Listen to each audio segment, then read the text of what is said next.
महत्वाचा जागा वाटपाचा तो एक आहे. महाविकास वंचित शिवाय हा फार महत्वाचा महाविकास आघाडीचा तो एक आहे.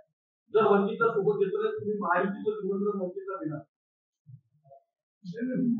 मला वाटतं की वंचितला वंचित ठेवण्याचा प्रयत्न या महाविकास आघाडीचा दिसतो आहे. तर प्रकाश आंबेडकर आमचे बाबासाहेबांचे नातू आहे आणि ते त्या ठिकाणी जाण्यासाठी उत्सुक असताना त्यांना घेण्यासाठी चाल धरत होती आहे. त्यांचा अपमान करण्याचा प्रयत्न होता. त्यामुळे मला असं वाटतं की माननीय बाळासाहेब आंबेडकरांनी महाविकास आघाडीमध्ये जाऊ नये जर अपमान होत असेल तर सन्मान आणि त्यांना वागणूक मिळत असेल तर त्यांनी त्या ठिकाणी जायला हरकत नाहीये. पण ते जातीला तर वाटत नाही आणि महाविकास आघाडी त्या जागाच्या याच्यामध्ये फॉर्म्युल्यामध्ये ते बरोबर असं वाटत आहे.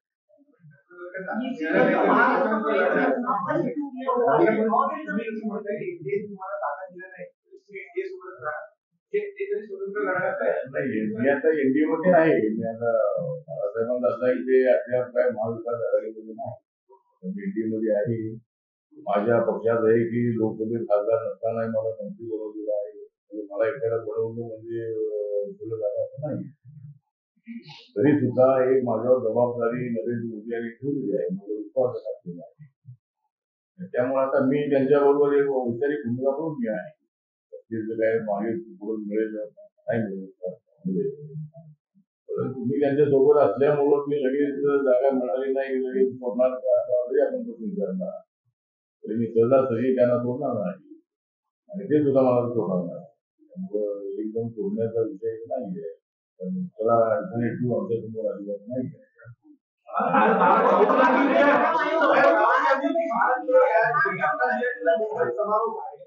राहुल गांधीच्या भारत जोडो न्यायाचा मुंबई समारोप आहे. मोठ्या प्रमाणात इंडिया आघाडीची नेते जी आहे त्यामध्ये एक प्रकारे शक्तीप्रदर्शन आहे. त्याच्या उमेदवार जाऊन दर्शन घेऊन त्यांनी या संपूर्ण सभेचा सुरुवात केलेली आहे. त्यांचा आभार आहे. दादरला त्यांची उमेदवारी जाऊन जे आले परंतु त्यांच्या भारत जोडो न्याय यात्रेचा समारोप आज 4 जूनला त्यांचा महाविकास आघाडीचा समारोप होणार आहे. त्या ठिकाणी आम्हाला 400 पेक्षा जास्त जागा मिळतो आम्ही येणार म्हणजे राहुल गांधींच्या यात्रेचा मतामध्ये थोडं काम होत असं नाही. राहुल गांधींना बघण्यासाठी गर्दी नक्कीच आणि त्यांचा पक्ष असल्यामुळं आणि इतरही जे लोक जनरल लोक आहेत मुलं आहेत महिला आहेत आमच्या गावामध्ये राहुल गांधी आलेले आहेत त्यांना बघण्यासाठी लोक जातात. माननीय बाळासाहेब ठाकरेंच्या सभा या काळामध्ये अमरावती असेल नागपूर असेल औरंगाबाद असेल संभाजीनगर असेल अनेक ठिकाणी अकोल्यामध्ये मोठ्या व्हायच्या त्यांना काही मतं मिळत नव्हती. त्यामुळं मला असं वाटतं की गर्दी जी आहे ती काय मतामध्ये रूपांतर होत नाही. त्यांची सभा मोठी असेल आता मुंबईतून आज नागपूरमध्ये आहे. सभा मोठी असली तरी त्यांना फार यश मिळेल असं नाही. काँग्रेस 40 पेक्षाही पुढे जाईल असं वाटत नाही. त्यामुळं यावेळेला 400 पेक्षा जास्त जागा इंडियाच्या निवडून येणार असा मला विश्वास आहे. या निवडणुकीमध्ये महाराष्ट्रामध्ये आपली महायुती आहे. महायुतीकडे आमची मागणी आहे की रिपब्लिकन पक्षाला 2 जागा द्याव्या दिल्ली आणि जागा द्यावी असं पत्र आम्ही त्यांना दिलेलं आहे. मी माननीय अमित शहा जे.पी. नड्डा त्यांनाही भेटलेलो आहे. माननीय देवेंद्र फडणवीस यांच्याशी चर्चा केलेली आहे आणि आज संध्याकाळी 6 वाजता नितीन गडकरी यांची मी भेट घेणार आहे. त्यांच्याशी चर्चा करणार आहे. रिपब्लिकन पक्ष छोटा पक्ष असला तरी गावागावामध्ये रिपब्लिकन पक्षाचे मतदार आहेत. तरी आरपीआय मध्ये गट असले तरी मी घेतलेल्या भूमिकेला पाठिंबा देणारे मोठ्या प्रमाणामध्ये लोक आहेत आणि त्यामुळे रिपब्लिकन पक्षाला एकदम अवॉइड करू नये. रिपब्लिकन पक्षाची मतं आपल्याला ट्रान्सफर करायची आहे. आपल्याला महाराष्ट्रामध्ये 48 पैकी 45 जागा निवडून आणायच्या आहेत. त्यामुळे रिपब्लिकन पक्षाचा निळा झेंडा जो आहे हा आपल्यासोबत आहे हे लक्षात ठेवून माननीय जे महायुतीचे नेते आहेत त्यांनी त्याचा प्रयत्न करावा.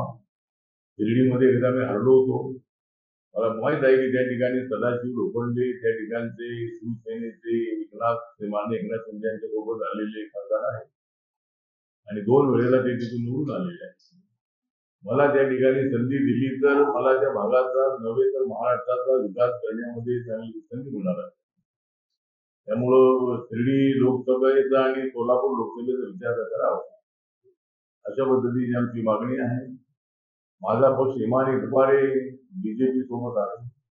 सत्तेमध्ये जो वाटा आहे तो वाटा आम्हाला अद्याप मिळाला नाही. रिपब्लिकन पक्षाला एक मंत्रिपद मिळायला हवं होतं, ते काय मिळालं नाही. विस्ताराच्या वेळेला आपण करू असं देवेंद्र फडणवीस म्हणाले होते, पण आमचा काही विस्तार होऊ शकला नाही. अजितदादांचा विस्तार झाला पण आमचा विस्तार होऊ शकला नाही. त्यामुळे आता या निवडणुकीच्या नंतर रिपब्लिकन पक्षाला एक मंत्रिपद द्यावं. जिल्हा तालुकाच्या कमिटी आहे त्याच्यामध्ये आम्हाला संधी द्यावी. त्यानंतर लवकरात लवकर एक महामंडळ आहे, महामंडळाला अनाउन्स करावी, त्याच्यामध्ये आरपीआयला वाटा द्यावं. राजकारणातील प्रत्येक अचूक बातमीचे सर्वात आधी अपडेट्स मिळवण्यासाठी सरकारनामाच्या सर्व सोशल मीडिया प्लॅटफॉर्मला लाईक, फॉलो आणि सबस्क्राईब करा. तसंच सर्व नोटिफिकेशनसाठी बेल आयकॉन प्रेस करायला विसरू नका.